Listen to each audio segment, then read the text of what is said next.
Welcome to CGL mentor. CGL mentor पे आप सभी का स्वागत है। और आज इस वीडियो में आपको सारी जानकारी मिलने वाली है कि लास्ट 7 डेज़ में क्या स्ट्रैटेजी होनी चाहिए आपकी, कि कैसे तैयारी करें, मॉक टेस्ट कैसे दें, 7 डेज़ में क्या पढ़ना चाहिए, क्या रिवीजन करें। ये सारी कन्फ्यूज़न इस वीडियो में आपकी क्लियर होने वाली है। तो वीडियो को पूरे अच्छे से देखें और जितने हो शेयर करें, लाइक सब्सक्राइब करें। चलिए मैं अपने बारे में बता दूं। मेरा नाम नितेश लाभ है। मैंने IBSC IO2 में फाइनल सिलेक्शन लिया था 2020 में। तो चलिए वीडियो स्टार्ट करते हैं। चीज़ें क्या होती थी, आपको जितना भी पढ़ना था वो आपने ऑलरेडी पढ़ चुका है, ठीक है। अब क्या है, ये 7 डेज़ मान के चलो कि 7 डेज़ की स्ट्रैटेजी है। इन 7 डेज़ में आप कैसे पढ़ें so that maximum marks gain कर पाए, मतलब मार्क्स बूस्ट करना है। सब वही पढ़ते हैं जो आप पढ़ते हो, लेकिन चीज़ें क्या होती है ना, एग्ज़ाम में जाके मैंने ये फील करा है कि अच्छे अच्छे कैंडिडेट्स, उन्हें एग्ज़ाम देने नहीं आता। उन्हें ये पता नहीं होता कि लास्ट 7 डेज़ में क्या स्ट्रैटेजी होनी चाहिए जिससे कि उनके मार्क्स बूस्ट होंगे। और छोटी छोटी ऐसी गलतियाँ कर बैठते हैं जिसकी वजह से उनका फाइनल सिलेक्शन नहीं हो पाता है। उनमें कैपेबिलिटी होती है बट फाइनल सिलेक्शन नहीं हो पाता है। चलिए मैं बता दूं आपको, जैसा कि पता है IBAC IO2 के Tier 1 में 5 सेक्शंस होते हैं, ठीक है। जैसा कि आपको पता है कि मैथ्स, रीजनिंग, इंग्लिश, GS और GA।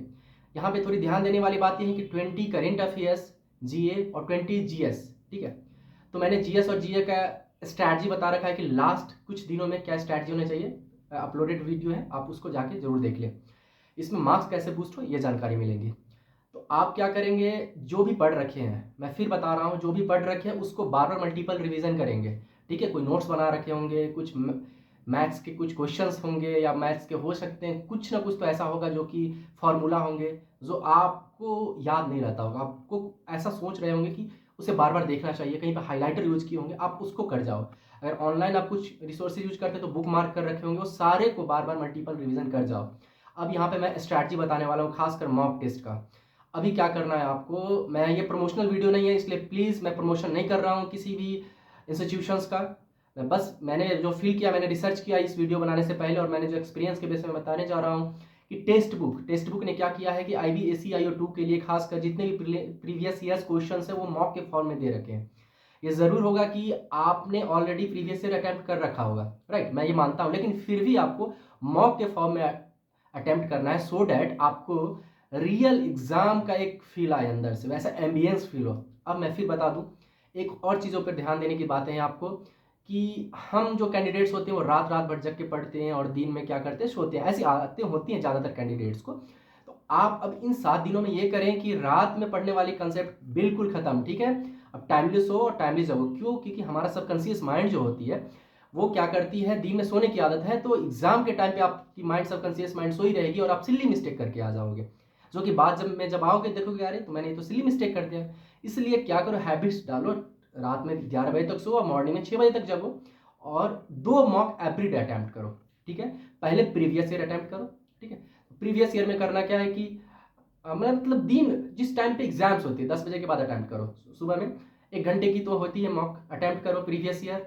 पहले 2020 का एग्जाम का करो, उसके बाद 18, ऐसे कर करके प्रीवियस करो। तो क्या करो, प्रीवियस अटेम्प्ट अगर पूरा नहीं हो पाए तो 2020 का, और उससे पहले 2017 में पेपर हुई थी वो वाला जरूर अटेम्प्ट कर लेना, ठीक है। तो 8 टोटल पेपर्स 2020 वाली है और उससे पहले वाली कुछ पेपर्स है, तो वो अटेम्प्ट करोगे तो मेरे को लगता है 5-6 दिनों में आप 5 दिनों में अटेम्प्ट कर लोगे, ठीक है। तो आप देख लेना अपने हिसाब से, सुबह में एक और शाम के टाइम को एक, और एनालाइज करोगे 1-1 घंटा, तो 2-2 घंटा, मतलब 2 मॉक पे टोटल 4 घंटे आपके टाइम स्पेंड हो रहे हैं, ठीक है। उसके बाद क्या करना, रियल एग्जाम वाला मॉक देना, सॉरी रियल एग्जाम टाइप से मॉक देना, वही जो मॉक के फॉर्म में अवेलेबल है, पहले प्रीवियस ईयर कंप्लीट करके, ठीक है। और हाँ, ये एकदम डिमोटिवेट मत होना कि रियल एग्जाम में मार्क्स कम आएंगे, मेरे भी बहुत कम मार्क्स आते थे, ठीक है।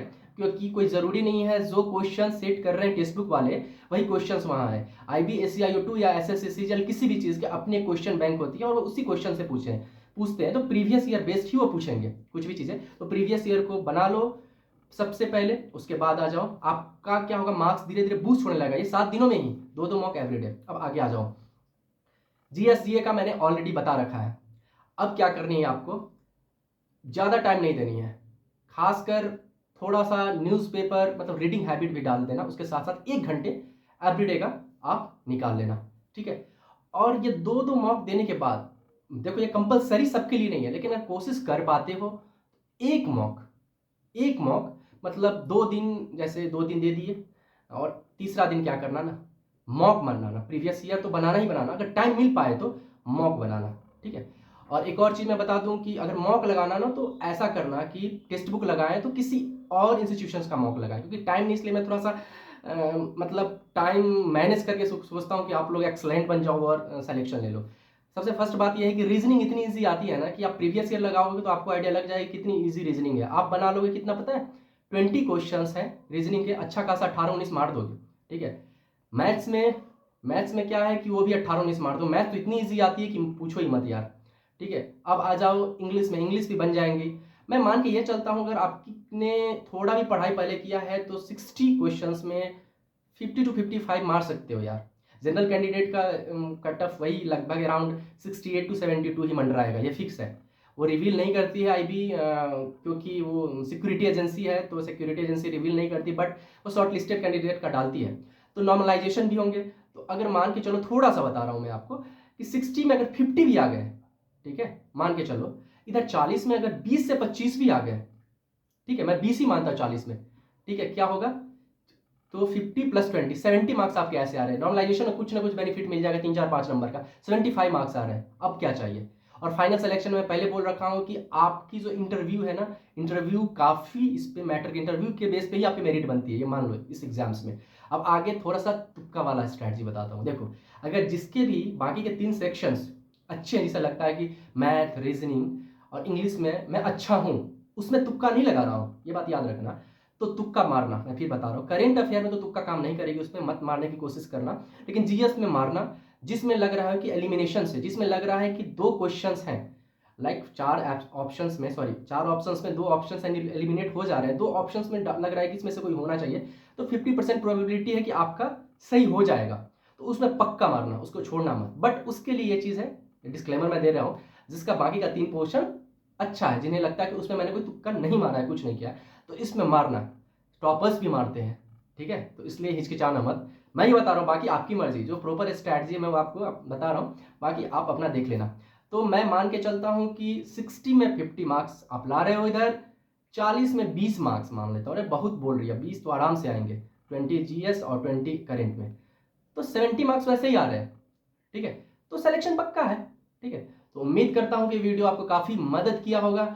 लेकिन मैं बता दूं, अभी और भी IBSCIO2 की आपको अपलोड करूंगा वीडियो, जिसमें कि रियल एग्जाम हॉल स्ट्रैटेजी बताऊंगा कि एग्जाम हॉल में क्या क्या चीजों की सावधानी बरतनी पड़ती है, सो दैट आपको कोई दिक्कतें नहीं आए। एग्जाम हॉल में भी कैसे एग्जाम पेपर क्रैक करना चाहिए, क्या स्ट्रैटेजी होनी चाहिए, किस पोजीशन पे कितना टाइम देना चाहिए, ये डेडिकेटेड टाइम, वो सारी चीज मैं आपको बताऊंगा, गाइड करते रहूंगा। अभी एग्जाम 17-18 को है, तो मैं उससे पहले और वीडियो लाऊंगा। तो सब्सक्राइब कर ले, शेयर कर ले और पढ़ते रहे, आगे बढ़ते रहो, पक्का फाइनल सिलेक्शन है। Thanks for